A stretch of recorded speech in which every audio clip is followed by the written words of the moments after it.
হাবড়া পুরসভার সরকারি কর্মী ও কাউন্সিলরদের নিয়ে বৈঠক করেন হাবড়ার বিজেপি বিধায়ক দেবদাস মণ্ডল। সেই বৈঠকে পুরসভার বিভিন্ন আর্থিক অনিয়ম ও কাটমানির অভিযোগ নিয়ে সরব হন তিনি।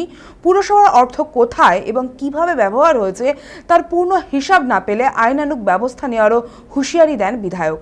এদিন পুরসভার অনুষ্ঠান গৃহ ভাড়া নিয়ে নিয়ম না মানা এবং ভাড়ার টাকা জমা না দেওয়ার অভিযোগও ওঠে বৈঠকে।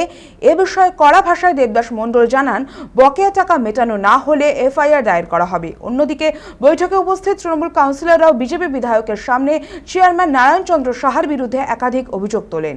পুরসভার চেয়ারম্যানের সামনে রীতিমতো ক্ষোভ উগরে দেন তারা। এই পৌরসভার পৌর চেয়ারে বসে যে অপকর্ম হয়েছে, মানুষকে প্রতারণা করা হয়েছে, বিভিন্ন সময় উন্নয়নের নাম করে টাকা তুলে নেওয়া হয়েছে, উন্নয়ন হয়নি। আপনারা দেখলেন তাদের দলের ভিতরে তাদের কাউন্সিলরদেরও ক্ষোভ দেখলেন। তো এই দুর্নীতির বিরুদ্ধে যে পৌরসভা চেয়ারকে সামনে রেখে দুর্নীতি করেছে এবং পৌরসভার টাকা পার্টি ফান্ডে লাগিয়েছে, ইলেকশনে লাগিয়েছে, আমরা বলতে এসেছি যে এই পৌরসভায় কমিটি হবে, সেই কমিটি সঠিকভাবে কাজ করবে এবং যে উন্নয়নগুলো থমকে আছে সেই উন্নয়ন করবে এবং পুকুর ভরাট থেকে আরম্ভ করে অবৈধ বিল্ডিং থেকে আরম্ভ করে এবং মার্কেটগুলো যাদের কাছ থেকে টাকা নেওয়া হয়েছে, অবৈধভাবে পুকুর ভরাট করা হয়েছে, বিল্ডিং তৈরি করা হয়েছে, তার হিসাব কিতাব চেয়েছি।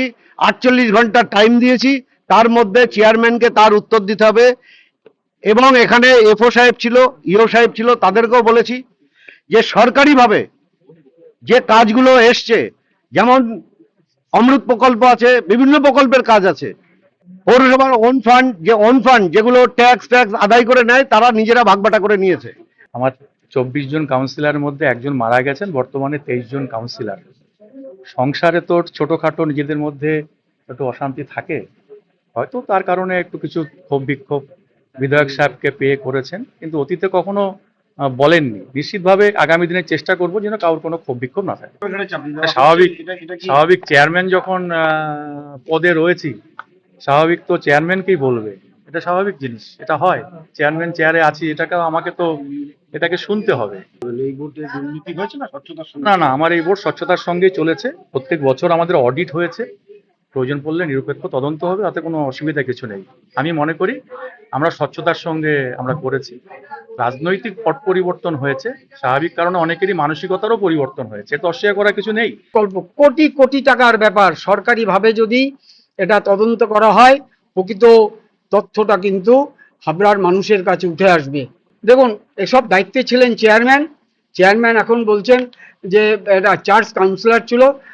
চার্জ কাউন্সিলর 24টা ওয়ার্ডের আমাদের যখন বোর্ড মিটিং হয়েছিল, সেই চার্জ কাউন্সিলরের বিরুদ্ধে আমরা সোচ্চার হয়েছিলাম, তাকে সরিয়ে দেওয়া হোক। তারপরে দেখলাম অজ্ঞাত কারণে তাকেই রাখা হলো।